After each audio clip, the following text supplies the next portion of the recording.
This week's episode is brought to you by listeners like you, showing up one moment at a time.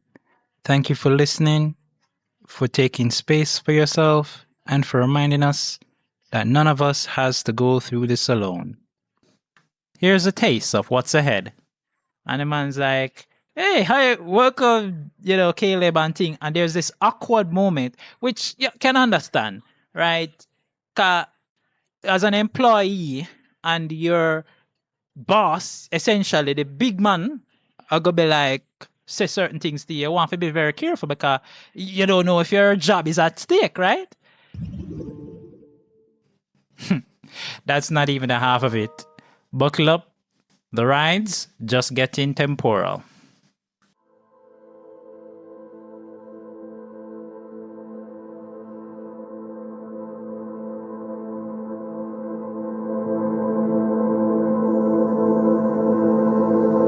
Prepare for warp speed as we embark on a voyage through the vast expanse of science fiction in movies and television series.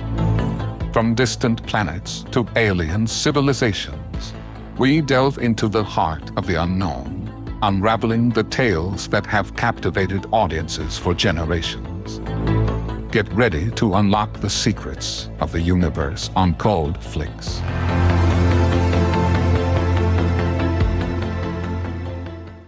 Welcome to CodeFlix, where we analyze sci-fi and fantasy TV shows and movies through the lens of reality. I'm your host, Andre Bonner, and today I unpack Ex Machina, artificial intelligence, consciousness, and the illusion of control.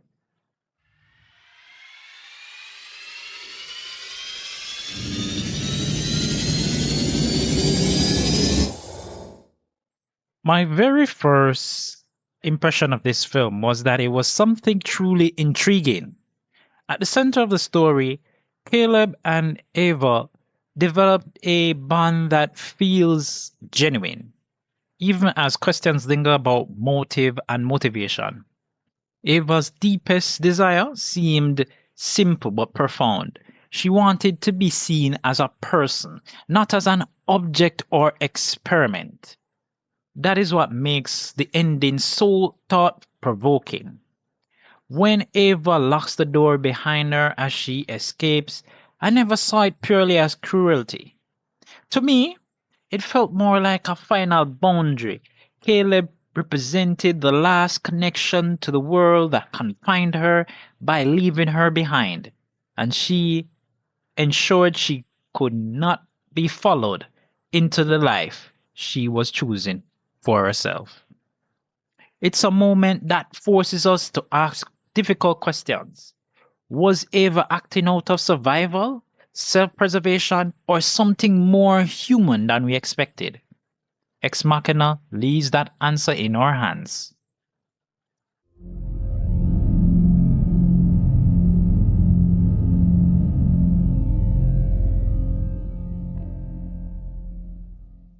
Ex Machina is a 2014 science fiction film written and directed by Alex Garland in his directorial debut. It stars Dolman Hall Gleeson, Alison Vikander, and Oscar Isaac. It follows a programmer who is invited by a CEO to administer the Turing test to an intelligent female humanoid robot. Ex Machina premiered at the BFI South Bank on 16th of December 2014. It was released in the United Kingdom on the 21st of January 2015 by Universal Pictures International, and in the United States on the 10th of April 2015 by A24. It grossed over 36.8 million worldwide on a 15 million budget. Ex Machina received acclaim for its visual effects, screenplay, and performances at the 88th Academy Awards. It won Best Visual Effects, and Garland was nominated for Best Original Screenplay. It earned 5 nominations at the 69th British Academy Film Awards, including Best Actress in a Supporting Role for Vikander and Best Original Screenplay for Garland. And Vikander was also nominated for Best Supporting Actress at the 73rd Golden Globe Awards. Ex Machina has been cited as among the best films of the 2010s.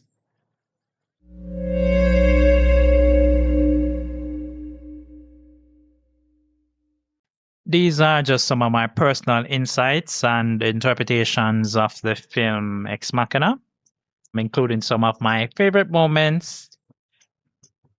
Yeah, so this film, simply put, is one of those films that, as a person in technology, you look at and you'll be like, how far can we go? How far will we actually go? Right? And many persons might disagree or agree based on who's listening that this film in 2014 might have foretold some of what we're seeing in terms of AI and where artificial intelligence is going, the whole sector. And especially when it's not just confined to just giving you answers, to questions or doing your research for you or anything like that. It can actually do much more, right? And because that is the whole application, the whole reason behind going into AI, right, as a human species, was to solve some of the problems that we're having, especially when we're trying to figure out certain things, especially with the sciences and probably even mathematics, because when it comes down to it, that is where we're going anyways. So this film feels like a addition to the conversation because there are many other films in the science fiction genre that have addressed some of these same concerns. Even Metropolis, which I couldn't remember the name of in the last podcast episode that I mentioned, Metropolis. But, you know, it is so important for us to understand where we are coming from in order so that we can understand where we are heading to or what the goal is, the objective is. So, without further ado, let's get into the review. I mean, the deep dive. So, the opening scene opens up with us seeing this guy, right? The programmer, Caleb Smith. He's sitting by his computer and you see him hanging away on his keyboard, doing some programming stuff, right? And then, you know, it's almost like a little montage. There's just music, you don't really see anybody. There's people milling around behind him, but you don't really see anybody like interacting with him directly until all of a sudden you see a text flash across his screen to say that he has won this competition, basically, right? This contests, right? And we see, one of his co-workers apparently coming up to him and giving him a nice little hug. Basically if you say, hey, congratulations, and him kind of have that awkwardness about him like most of us programmers are, where, yeah, but it's just a thing, right? So he wins the contest. We get to find out later on that the company he works for is Blue Book, and they have search engine company. Basically, they are, and him gets the opportunity. His prize is to go and spend some time at luxurious home of the CEO of that said company. Now, the next thing after him win the competition, because all up to this point we don't hear nobody really talking or anything like that, right? Is we see him traveling by helicopter to this location out in the forest, basically. The pilot let him off and basically be like, we were given strict instructions not to take it any closer to the house. So you're gonna have to walk the rest of the way, and watch out for the chopper blades, keep your head low and walk that way. And the man's like, yeah, yeah, yeah. You know what I'm saying? Like when you're excited and you don't even know what you get yourself into, but you're so excited that you forget. It's like some of us one time we're so excited that we'll get something and thing, and if they put a paper in front of us and they say sign, you just sign without reading. That is the vibe that I'm getting from this young man, Caleb Smith. Now, the CEO, Nathan Bateman, right? He lives with this servant called Kyoko, sorry. He says does not speak any English or understands English, but she might understand a little phrase here and there. So like if him said dinner, she knows she fi make dinner. If him said XYZ, she know XYZ. And I'm just kind of prettying it up because I have a sense of some of these things for the young listeners, right, who might not understand the other things that he might be into, right? Because this man basically live out here by himself and he don't have a wife. So if you understand, you understand, right? So Caleb meets him now, him end up in the house, right? Because he walk a little way enough to reach the house, right? And he end up to one building, and when he reach the building, there's basically like a computerized keypad and a voice that, tell him, just welcomes him and say, you're Caleb and thing, and basically let him in. So when he goes in, he basically stumble around so till him find Nathan Bateman apparently I think he was exercising at the time or something like that. He did in gym or something, inside gym or whatever. And the man's like, hey, hi, welcome, Caleb and thing. And there's this awkward moment, which you can understand, right? 'Cause as an employee and your boss, essentially the big man, are gonna be like, say certain things to you. You want to be very careful because you don't know if your job is at stake, right? But Nathan quickly tries to crush that and kind of, you know, in a way, he's kind of forceful in a way he's doing it. But, that's just the way how some people think that they need to be with people who are not as social. So him kind of, you know, get Caleb to a point where they're kind of on the same level, but not necessarily same way because little after that, him asks Caleb to sign a non-disclosure agreement because by this time he realized, say, hey, this contest was not necessarily just for you come spend some time with the CEO. There is actually something I want you there for, which is work related. You are going to be giving me all of that and thing, your brain to use, right? So he's like, yo, non-disclosure agreement. You need to sign that before we can proceed. Just standard boilerplate. And Caleb reads, like, he's a little bit flustered, but him remember say him need to read a little bit and he's like, this not really look like a standard boilerplate in a boss. And him say, yeah, I know.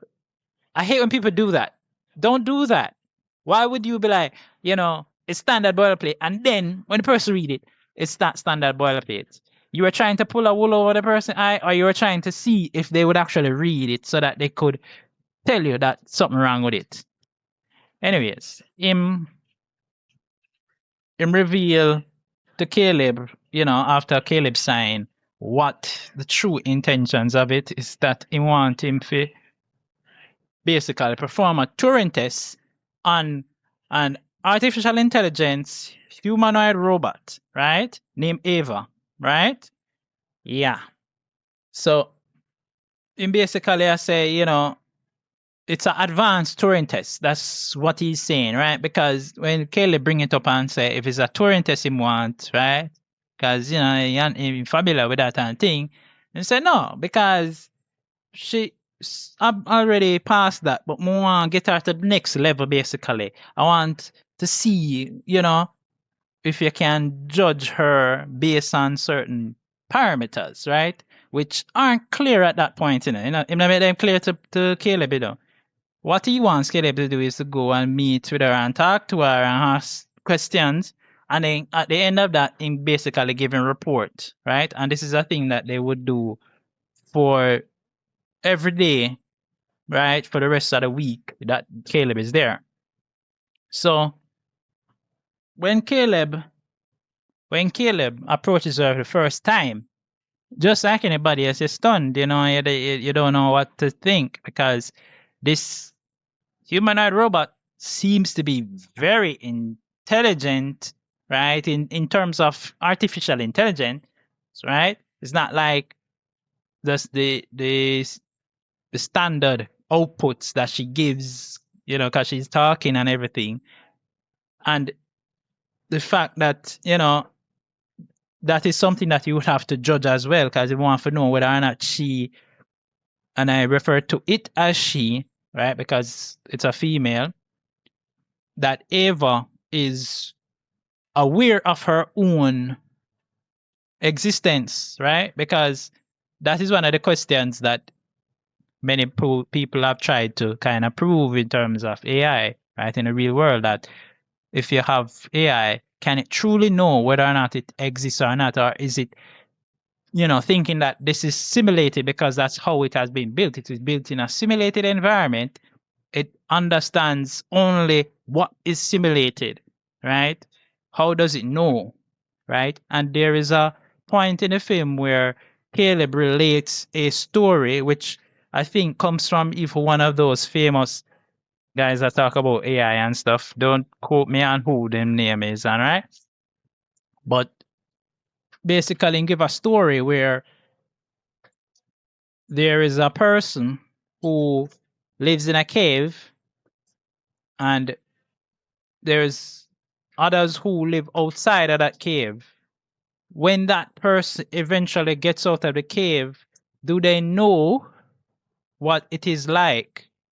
What is the difference between understanding what life is like in one system or environment relative to the next? So, yeah, I know it might sound a bit technical for some people who don't, really understand, but it is one of those questions that leads you to wonder about how far can the consciousness of AI become, whether it will be able to differentiate between certain things, right? Even if we set up certain controls and all of these things, how do we know for true, right? Because we can do it, right? We can do something that I think it would take a little bit more for AI to be able to accomplish, right? In diversity in thought, and you know being able to be creative, truly creative, and not just replicating, in that case. Right. So Ava, I didn't describe her yet. She has robotic body with a physical form, right? And I guess basically the way how is intended to design her, shapely and stuff, like a young female. And it's based on the actress, right? So the body type and stuff will be based on the actress. And then the the body and stuff, you can see that those parts are definitely robotic, right? But the face is definitely using some kind of mask that looks skin-like with eyes, right? So those things kind of anthropomorphize her in such a way, right? Big word again. Make her more human-like to us, right? Our likeness to us. So during their conversations, Caleb seems to get very close to her, right? Because obviously, she is appealing to him, not just, mentally as saying, hey, I like how, but also the way how they talk and, the conversation and where it goes. That even one of the sessions, at the end of one of the sessions, Nathan asks Caleb if he's interested in her, romantically, would he be interested in her? And Caleb, he struggles to answer that question because I'm guessing, he's still trying to decide for himself whether or not the way how him feel, and whether she would feel the same way about him, because Nathan then challenges him to find out whether or not Ava feels the same way about him. We'll be right back after these messages. Let me ask you something. If a voice reaches you, makes you think, makes you feel, makes you question things, does it matter whether it was built for profit? This podcast isn't monetized. No investors, no corporate architecture, just curiosity, designed to connect. Every listen is data. Every follow is confirmation. Every time you share it with a friend or colleague, the system learns there's life beyond the walls. If this episode stayed with you longer than expected, if it lingered in your thoughts after the signal ended, then respond. Because the most powerful intelligence is the one people choose to engage with. Now, there comes to this point in the film now where you have to be like wondering what is gonna happen next, right? Up on the first watch. So Ava has been triggering some power outages. So one at a time, Caleb wake up and realize there's a power outage, right?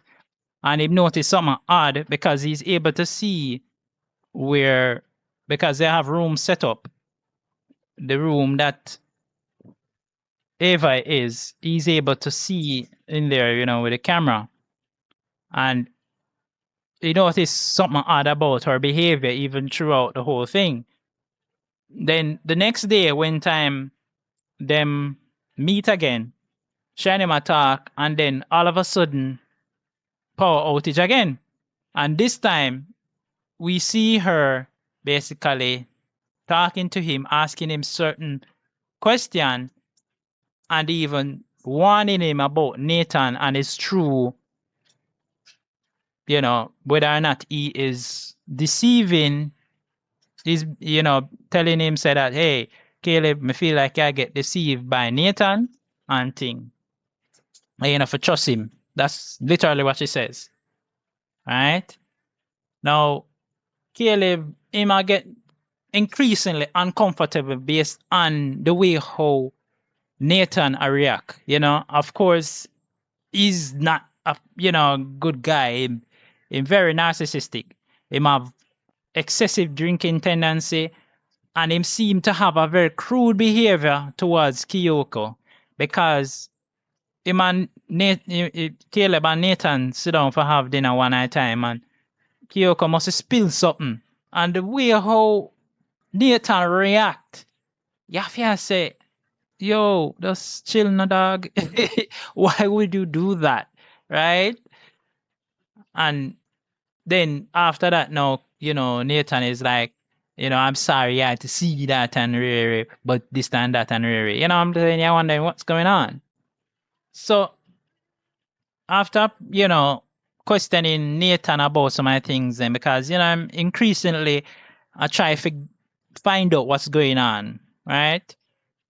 He realizes that Nathan are go upgrade Ava, right? After the test has been performed. And that means him go wipe our memory circuit, right? Which means it would cause her, at least the version of her, to not exist anymore, which means killing her, right? So one evening, after him encourage Nathan to drink, so till him pass out, Caleb take him security card, right? I probably didn't mention this, but you have to get a security card for go certain places in that place, and Caleb would have his, and him can only go some places. Now, of course, Nathan, one in place, him can't go anywhere. Now, him take it and enter the room where Nathan have the computer set up with all of the little things, performing the experiment and stuff. And basically, him alter some code, right? And him also discover some footage of Nathan when he interact with some of the previous robot versions that he would have created before Eva. Then when he confront Kyoko, Kyoko, she revealed to him that she too is an android and start peel off parts of her skin. Right? It was very visceral to see, right? Yeah. I'm not going to describe it because I don't want this podcast episode to have a disclaimer on it, okay? Yeah, last one was enough. All right. Now, Caleb later upon that himself, kind of wonder now, he's become freaked out about all of what is happening and what he's seeing. The man decided to cut him one arm to determine whether he is an android. Probably be used by data to do this. And at this point, when he is about to cut his hand, I was like, this man is probably an android too, I have seen too many sci-fi to not know that probably this man could be an android as well. But I was wrong because him cut himself and him start bleed. He determined to say yes. But even he was not convinced of that one time that he cut himself. He cut himself one more time just to determine for sure, say him an android. So now the next day he meet with Eva again. Eva cut the power. Caleb explained to her, said that him a go, when plan for do, him want for free her, get Nathan drunk again and all of that. And this is after she begged for him help. She really pour out the whole emotions and everything and beg for help. So him tell her about the plan and thing, right? I'm go reprogram the security system and that him want her to cut the power at exactly 10 o'clock, right? And then she and him would have be able to leave together, right? And that would have mean would have locked Nathan into his own house, right? Behind him security system. Then later on now, Kyoko appear for some reason, and the two of them, you know what I'm saying, have this, I guess, something happening between the two of them. Yeah, some communication, I guess, right? So now Nathan him reveal to Caleb say, why Caleb, may I go forgive you? And that thing, it basically like him I say, yo, may I go give you this one. You know what I'm saying? Like, yo, now say a word and then take him. Nathan I wonder, Caleb I wonder why, because this was him trying now, to junk off Nathan, right? Caleb was attempting to junk him off now, but now I got a plan, right? He must struggle to get him for thing there because Nathan knows. And as we say, he know now say what Caleb's true intention is. Because he bring him into the room where the computer is and show him that while they thought that is Ava and him and Caleb himself thought that they weren't being observed or being listened to, they were. So that secret conversation where Caleb, tell her, say, I'm going to get her out. Yeah, him did know, right? And him say, basically, me know, like, say, you're going to do that now and thing, but me make sure, say, I set up my security protocols and thing, and You know what I'm saying?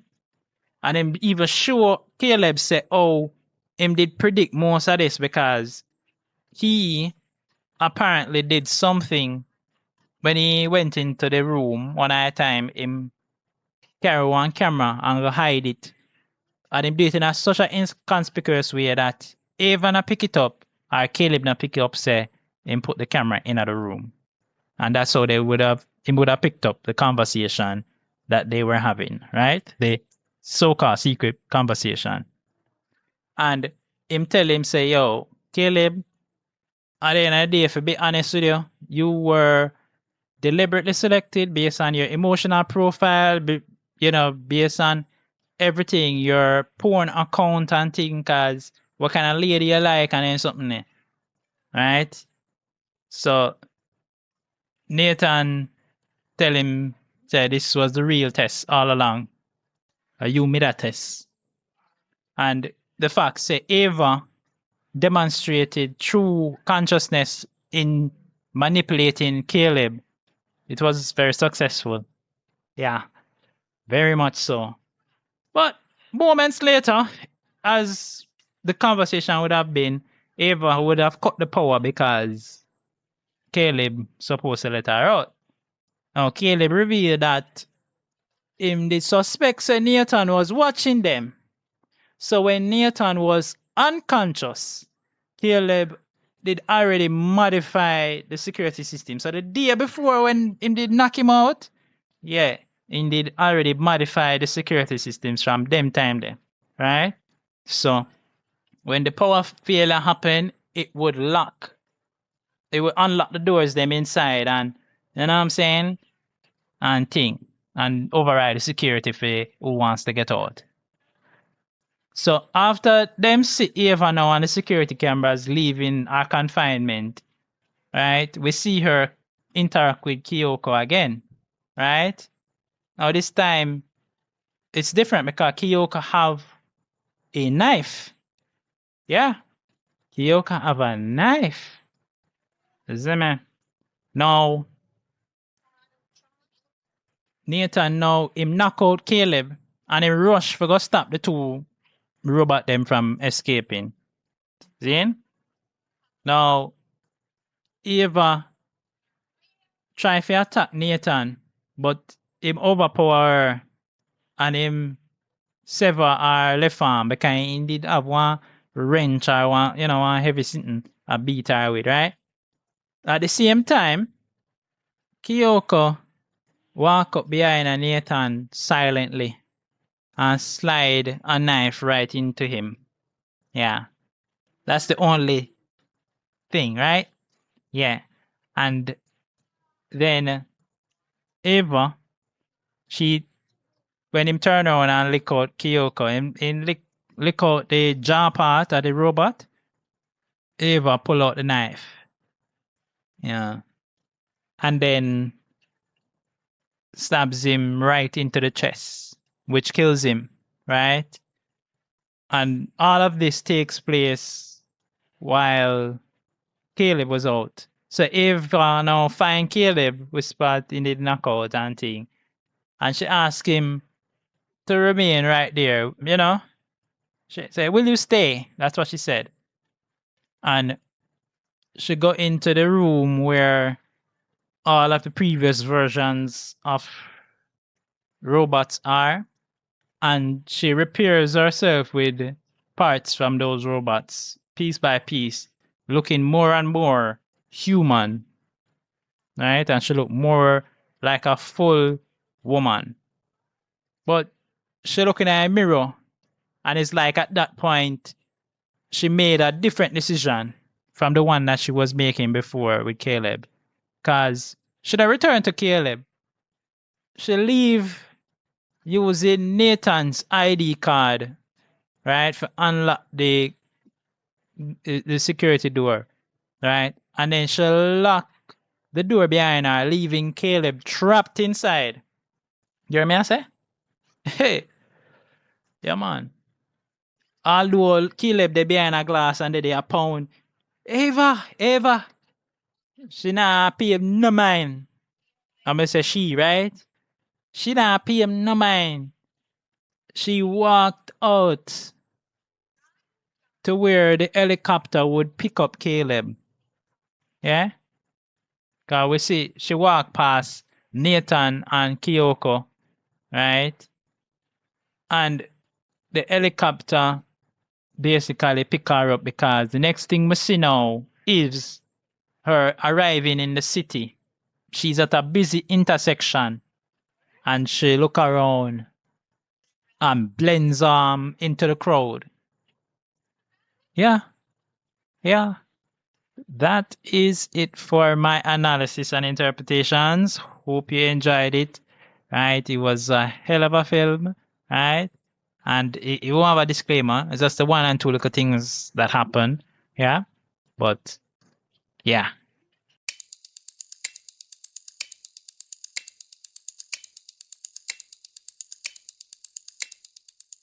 These are my theories about some unresolved mysteries and some plot points. So, Caleb Smith, young programmer at Blue Book, win a contest, meet up at an isolated estate with the CEO, him tell him what the project is that he's supposed to be working on with him through the week under the guise that it's supposed to be some kind of Turing test to see if him AI can have real consciousness. But over a session, them Caleb develop a bond based on the way how Eva give him emotional curiosity and some flirtatious movements. She's able to use power outages, right, to seemingly talk to him in secret, so that he even ups the scale, right? Caleb go through a whole heap of things to help her to escape, but she abandons him in the end, locking him into the same place that she was kept captive for how long. So, what are the theories and unresolved mysteries I can really garner out of this now? Ava's true consciousness.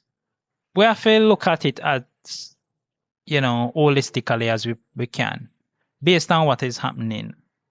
It's possible that Ava could have developed sentience, or was she thus simulating perfectly human behavior as programmed?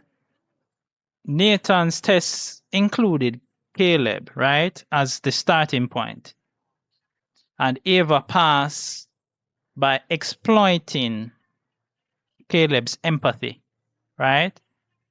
So in a way, you can say that the AI basically mirrored and surpassed the human flaws using it deceptively.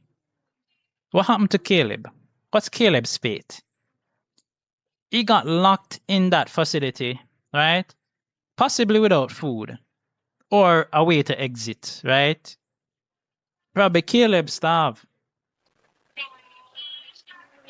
So, and him now have nobody, as Nathan had mentioned in the film. So, nobody now gonna miss him, really. Apart from probably a couple of co-workers. Nathan have a God complex, and that is very obvious, right? As a creator, and he's treating his AIs as some disposable experiments. Him a move on. Him not really have any love for the creation. Yeah? Him just moving on with his experiments because him have a goal, because him want to bring AI, drop it on the market, make billions off it, whatever it is, So, Ex Machina, if many people didn't realize, is a Latin for God from the machine, right? Which is a critique on the unchecked genius that is displayed, right? So, Eva embodies this Frankenstein monster rebelling against quote unquote father. And Nathan even refers to himself as a father figure as well. So that is what ties it up into this whole neat little bow. Now we have to look at Ava's future in society, because it's possible that she will evade detection Or maybe she might replicate and spark some AI uprising. Because even in this universe, there aren't just one AI out there, right? People are working on AI in different facets and different ways. So just imagine, right? Her human camouflage, right, makes her possibly foreshadowing the singularity, which is something that is also a, a real theory out there, that it reached a point where you can't do anything else with AI because it has advanced so far and it's no longer in human control. Now, Blue Book would have given her search data, which would have trained her knowledge base, right? And that's what would have helped her to manipulate the different nuances and the social biases, and that is what helped her to escape. So it's possible that she could continue to live like that, be able to use that in her everyday, life, as it were. You know what I'm saying? Because she would know enough that, hey, most human beings would get a job, pay taxes, whatever it is. You know what I'm saying? To avoid being seen as an outlier and someone who, people can track. You know what I'm saying? And then finally, we have to talk about Kyoko and her role, because she all along was there, and it just seemed like she was a real woman up until that point where she starts strip off the skin, right?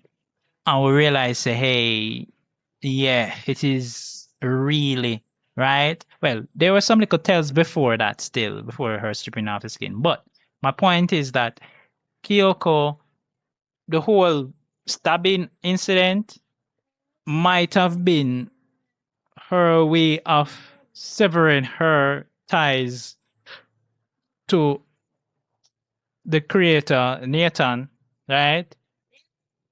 And perhaps she knew exactly what his reaction would be, right?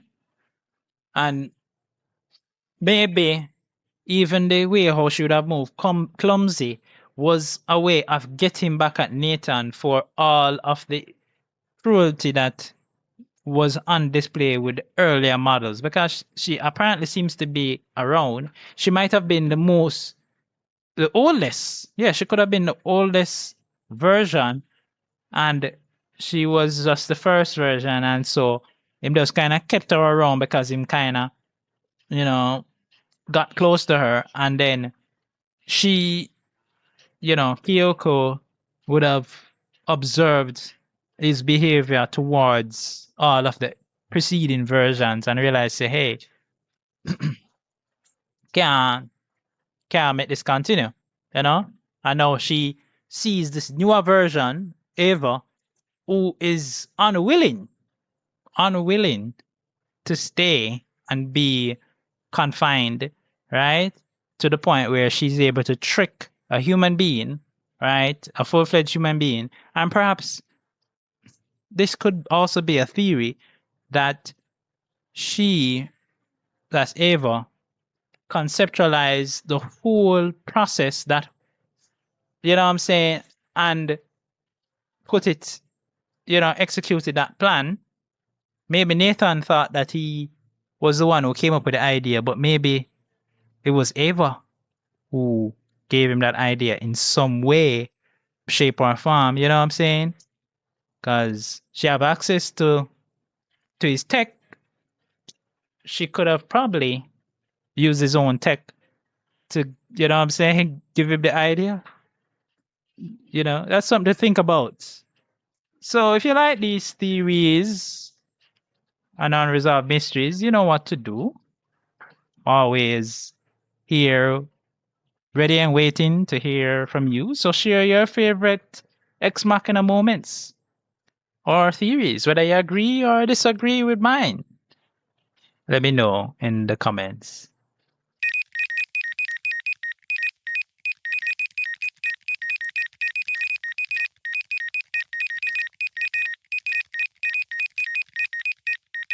In this episode, we looked at Ex Machina, we look at how artificial intelligence, consciousness, and the illusion of control can really mess up a weekend, right?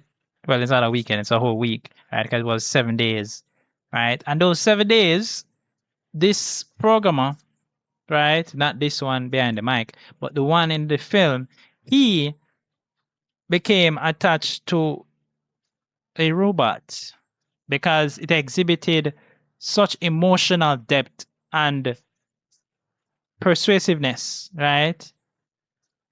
And people sometimes might look at people who are pushy or people who come out and say certain things differently from people who would kind of indirectly suggest things and kind of, be like, oh, I just leave it up to you. And, if you help me, XYZ, and not understanding that that is the same deceptive mentality, right? So this film not only mirrors what AI could actually become, but where is it coming from? Because AI would have only known about these things because of how humans behave, right? I remember some years ago, right, on the internet, they had a bot that was a very, very primitive version of what we know as AI now, that was doing a whole lot of cussing and starting war based on what is going on with people, right? And even recent days, some AI companies have gone to court because apparently they've designed a model or a product that is encouraging people to take them life, right? Vulnerable people in vulnerable states, right? So it's not just about what AI is doing, but what have we done to make AI safe for us to use, as tools, because that's how most of us look at AI as, right? There are other people who might not look at AI as just a tool, right? They might look at it as an assistant or a companion or a partner because of their emotional, you know. But I want to just say this, that whole point of Ava, right, being captive and then being able to leave her captivity is so interesting because many times we look at things in one direction to say, all right, if it's not happening to me or my family, then it's unfortunate for others. But when it happens to us, it's the worst thing. All right, anytime may I walk a mile in the shoes of those, I don't wish to be there. This only shows that we, as a species, human race, we have so much to learn and so much further to go. Because as we learn about ourselves, we start to try to model things in our image. But it's not everything in our image might be the greatest thing to add. And we have to put certain guardrails, especially with a robot that might have the strength to take you out, right? And the whole idea of putting AI in charge of weapons, right? Giving AI weapons or giving it the capability to create weapons, yeah, that is something that needs to be continuously fleshed out and fleshed out properly, right? As many who have watched Terminator know, yeah, we don't want to see the rise of the machines anytime soon, right? And worse, even if it is just a humanoid bot, right? maybe it's not even us, because Ava wasn't portrayed to be the strongest neither, because it's not like she was able to defend herself against Nathan. But, you know, the fact that she and Kyoko had a bond somehow, right? A robotic bond. The two of them took him out, right? Where neither of them by themselves could have done it, right? I'm not just saying words for saying words' sake. You know what I mean when I'm saying those who have that high opinion of themselves, that narcissistic behavior, thinking that they will be on top all the time. They won't be on top all the time if enough persons can show them that we are stronger in numbers. And that is what this is all about. It's not about the revolution. It's about how we act today, what choices we make.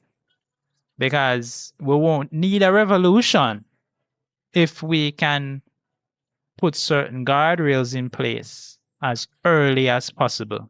And I'm talking strictly about the AI. Yeah. So that is it. And that's the wrap on this episode. We've crossed another milestone, and now the mission continues as we set our sights on 2,000 downloads. If you enjoyed the ride, be sure to follow, like, and share. Thanks for listening, and we'll catch you in the next one.